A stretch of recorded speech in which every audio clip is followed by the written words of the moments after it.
Coba fitur dengarkan berita di News Plus aplikasi RCTI Plus.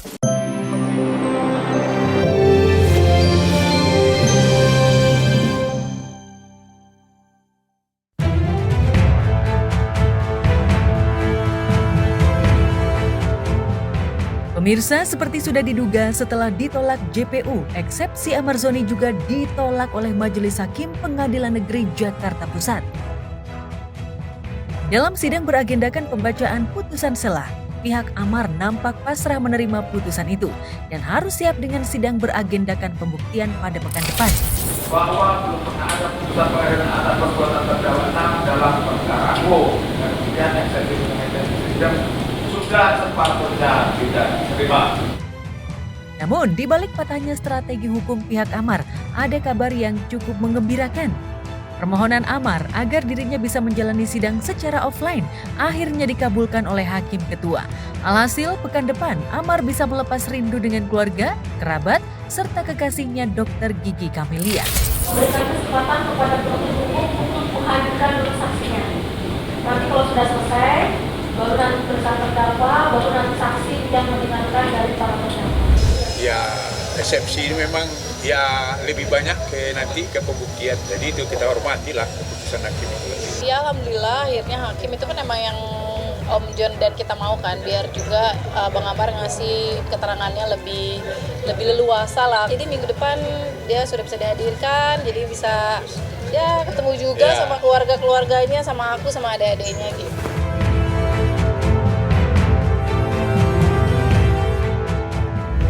Kita tentunya pasti melaksanakan penetapan hakim karena itu kewajiban dari umumnya.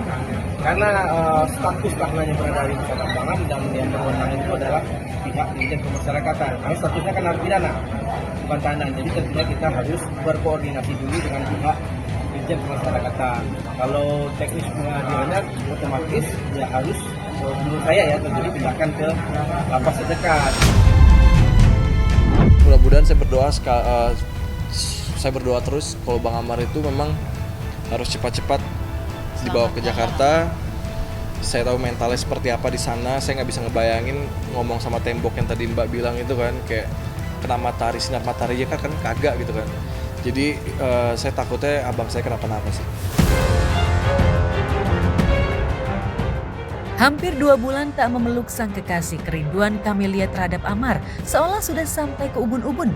Demi membebaskan Amar lebih cepat, Camelia lebih gercep dari Aditya dan Panji Zoni, adik-adik Amar. Selasa lalu, Adit sempat mendampingi Camelia ke LPSK untuk meminta perlindungan terhadap Amar yang berstatus terlapor sekaligus korban, sekaligus memohon agar Amar bisa menjadi justice kolaborator. Karena justice kolaborator adalah terdakwa atau napi yang bekerja sama dengan aparat penegak hukum untuk membantu penyelidikan dan penuntutan suatu kasus pidana, maka Amar sangat potensial mengungkap kasus peredaran narkoba di Rutan Salemba. Kemarin sudah melakukan permohonan agar Amar Zoni bisa dijadikan justice kolaborator untuk membuka hal-hal yang memungkinkan yang selama ini tidak dibuka karena perpindahan dia dari Jakarta, lapas Jakarta ke Nusa Kambangan. Nah, JPU kan juga akan menghadirkan para saksi. Mungkin siapa saja saksi yang akan dihadirkan oleh JPU? Pihak Rutan juga orang ya yang merasa terus polisi ada 2 orang.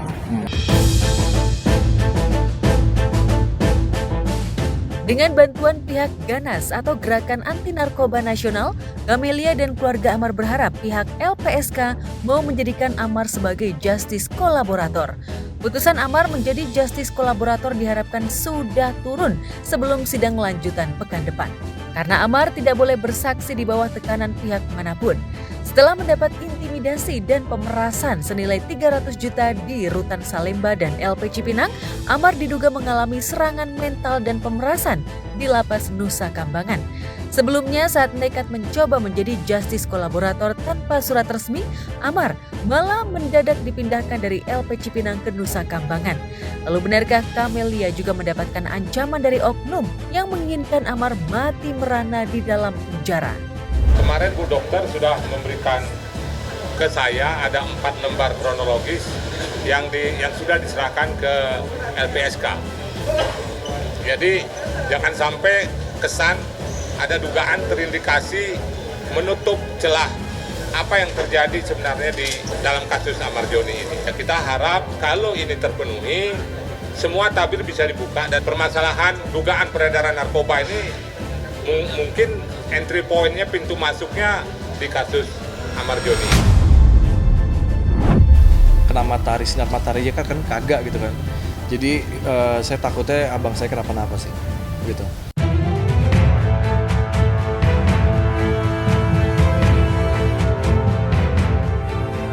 Ya, sejak Agustus 2025, Camelia menjadi pembakar semangat hidup Amar. Tanpa Camelia, Amar pernah ingin mengakhiri hidupnya karena nyaris tak sanggup menghadapi ujian bertubi-tubi. Namun, life must go on. Sepahit apapun, Amar harus tegar menghadapi ujian kenaikan kelas dalam hidupnya. Bersama Camelia, Amar memintal harapan baru. Satu Indonesia pun tahu, Camelia dan Amar berencana menikah pada Januari 2026 mendatang. Mereka pun siap mengundang Iris Bella, mantan istri Amar yang kini sudah bahagia bersama Haldi Sabri, suami barunya. Insya Allah, insya Allah. Dia sedang ambil mobil? Udah.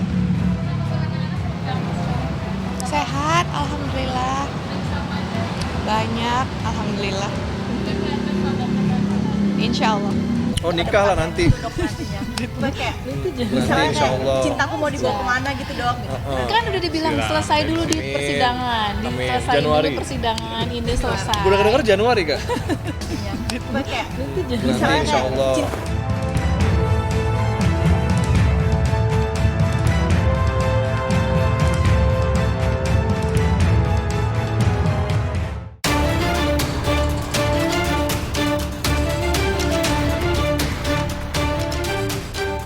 Pengusaha kosmetik yang juga dokter kecantikan papan atas di Indonesia dikabarkan ngemplang dari utang bank.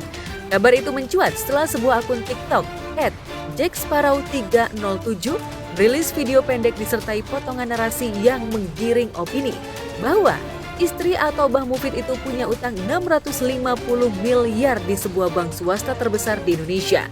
Reza Gladys dinarasikan tidak mampu bayar utang sehingga menjadi buruan debt collector.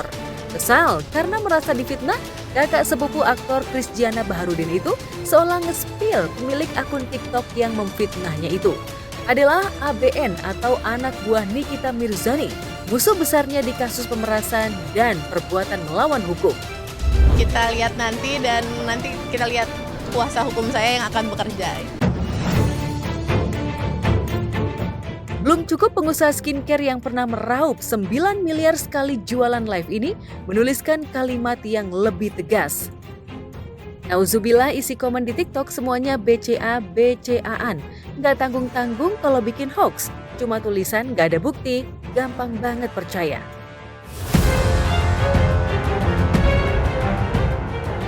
Perseteruan Reza Gladys dengan Nikita Mirzani memang menyeret fans Niki dan para buzzer yang diduga ditunggangi oleh terpidana kasus pemerasan yang divonis 4 tahun penjara dan denda 1 miliar itu. Anehnya di laman media sosial, Fitri Salhuterullah yang dituding menyewa buzzer untuk meninggikan Reza Gladys dan menjatuhkan reputasi Niki. Bagaikan penzolim teriak dizolimi, warga plus 62 tak tahu siapa yang melakukan playing victim dalam pusaran kasus mafia skincare di Indonesia. Semua info yang negatif penggiringan opini seperti apa, kita fokus aja, pokoknya kita fokus kepada seluruh customer kita memberikan yang terbaik itu aja. Dan biarkan masyarakat yang menilai, waktu yang akan menjawab. Udah itu aja.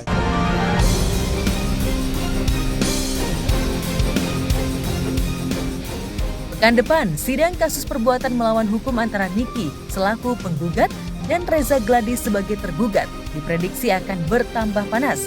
Niki dijadwalkan hadir dalam agenda pembuktian karena mediasi sudah deadlock. Ya dibuktikan saja dan aku berani gitu.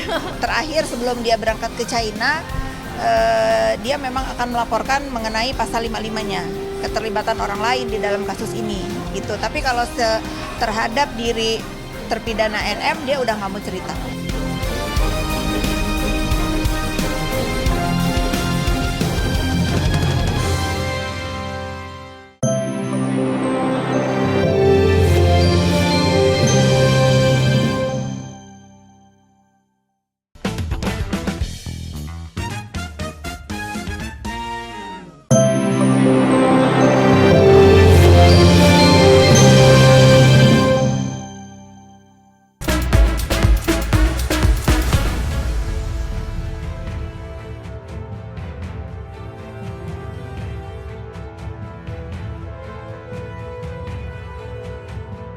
2 kali tak hadir di persidangan, Adli Fairu sepertinya tak ada niatan untuk memperbaiki bahteranya dengan Angbin Rishi. Angbin seolah kecewa dengan sikap Adli yang tak memiliki usaha untuk mengurai prahara rumah tangga. Bahkan di sidang perdana pun hanya Angbin yang hadir, sementara Adli memilih diwakilkan juru adilnya. Bisa jadi di momen mediasi itulah asa untuk memperbaiki bahtera itu masih terbuka. Sayangnya ketidakhadiran Adli seperti meruntuhkan harapan. Dan kemarin di sidang lanjutan baik Adli maupun Angbin, keduanya sama-sama memilih tak hadir dan hanya diwakilkan kuasa hukumnya masing-masing. Jadi kalau terkait dengan klien kami Ibu Angbin hari ini tidak berhadir karena ada agenda seperti itu, kesibukan di luar. Akan tetapi memang pada niatnya itu beliau ingin hadir, tapi karena kan dari pihak tergugat ini belum pasti hadir, makanya Ibu Angbin hari ini tidak berhadir. Jadi untuk agenda hari ini adalah terkait dengan panggilan tergugat seperti itu. Panggilan kedua terhadap tergugat yaitu Pak Aldi. Ya, di mana kita ketahui minggu yang lalu Pak Aldi minggu yang lalu tidak hadir seperti itu. Hari ini juga tidak berhadir. Hingga akhirnya karena memang sudah dipanggil secara sah dan patut sebanyak 2 kali, maka persidangan tetap dilanjutkan. Akhirnya mediasi tidak bisa dilaksanakan karena para pihak tidak berhadir pada sidang hari ini seperti itu. Setelah tadi pihak dari tergugat tidak hadir, maka persidangan dilanjutkan hingga akhirnya kami dari penggugat telah menghadirkan saksi, bukti surat maupun bukti saksi tadi seperti itu. Untuk agenda selanjutnya adalah putusan seperti itu. Keduanya sama-sama sudah sepakat untuk berpisah. Bahkan kesepakatan pun sudah dibuat mereka, khususnya soal hak asuh anak yang sudah jatuh ke tangan Angbin. Dan ternyata absennya Angbin dalam persidangan tengah pelesiran ke negeri ginseng Korea, sambil mendinginkan suasana hatinya yang tengah galau. Suasana baru dengan alam yang indah sambil memanjakan lidah dengan mencoba beberapa makanan khas Korea. Hai everyone, welcome back to my mini vlog. Jadi kali ini kita lagi ala-ala ngedrakor gitu ya. Aku mampir ke salah satu tempat yang lucu banget di Seoul. Ini adalah Iksondong. Nah, di Iksondong ini tuh banyak kafe-kafe lucu dan juga tempat-tempat lucu. Nah, di sini aku pilih makanan yang berkuah-kuah karena kebetulan emang lagi dingin. Nah, terus di sini kita dikasih kayak nasi bejek tuna gitu. Ini boleh dimakan dengan cara dibejek-bejek aja atau dijadiin nasi goreng setelah si stewnya ini habis. Nah, ini tuh kayak ada mie-nya, ada tteokbokkinya, ada odengnya, ada telurnya. Enak banget guys, cocok banget dimakan pas lagi dingin-dingin. And that's it. Ya, terkait dengan permasalahan ini, bahwa memang pada prinsipnya ini kan adalah permasalahan pribadi seperti itu. Jadi kami juga perlu harus menjaga privasi dari ibu seperti itu. Jadi mohon maaf terkait dengan permasalahan ini, secara intinya kami tidak bisa sampaikan pada kesempatan ini. Kalau berita-berita itu kita tidak tahulah pastinya seperti itu ya. Bukan hanya menikmati suasana dan makanan di Korea, Angbin juga ternyata mengabadikan momen ketika berada di rumah sakit bedah. Lantas benarkah Angbin ingin mengupgrade diri dengan menjalani operasi? Benarkah sejak isu orang ketiga itu mencuat, Angbin merasa tak percaya diri hingga permak tubuh menjadi pilihan terakhir?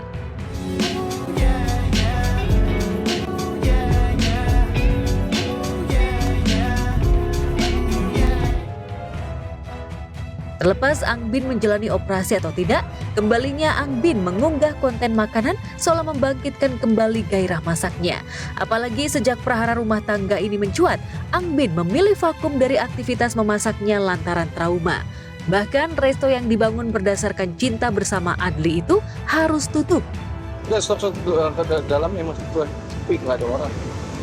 Dia orang digembok.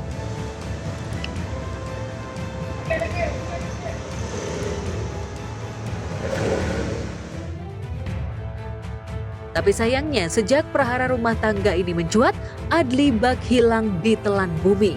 Tapi di sosial medianya, Adli tengah menikmati kebersamaan bersama buah hatinya di sebuah kebun binatang. Langkahmu meratapi kisah hidupmu, terlihat jelas bahwa hatimu anugerah terindah yang pernah ku miliki.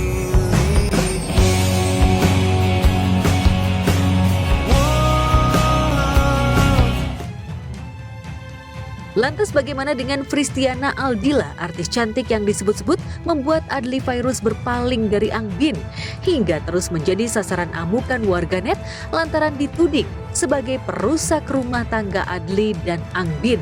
Namun sepertinya Fristiana tak ambil pusing, justru ia santai dan menikmati durian. Meski ia diserang warganet, ia masih tetap bisa tidur nyenyak, uang makin banyak sambil menikmati durian dan lezat.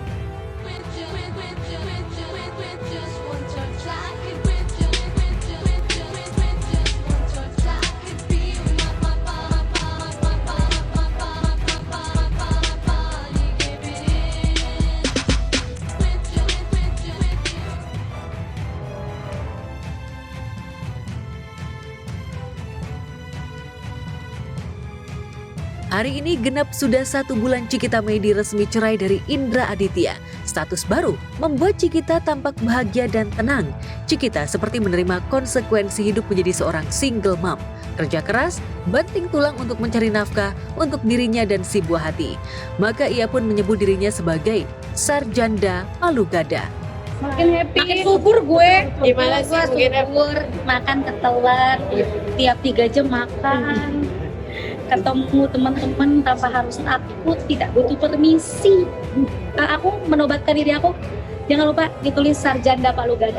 Sarjanda berstandarisasi nasional Indonesia, sikat semua pekerjaan.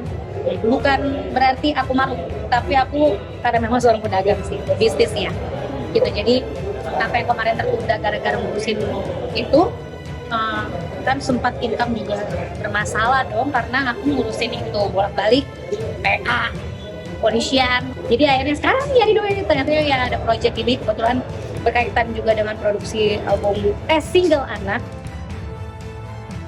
Semua pekerjaan disikat olehnya, tak ada kata lelah demi bisa meraih cuan.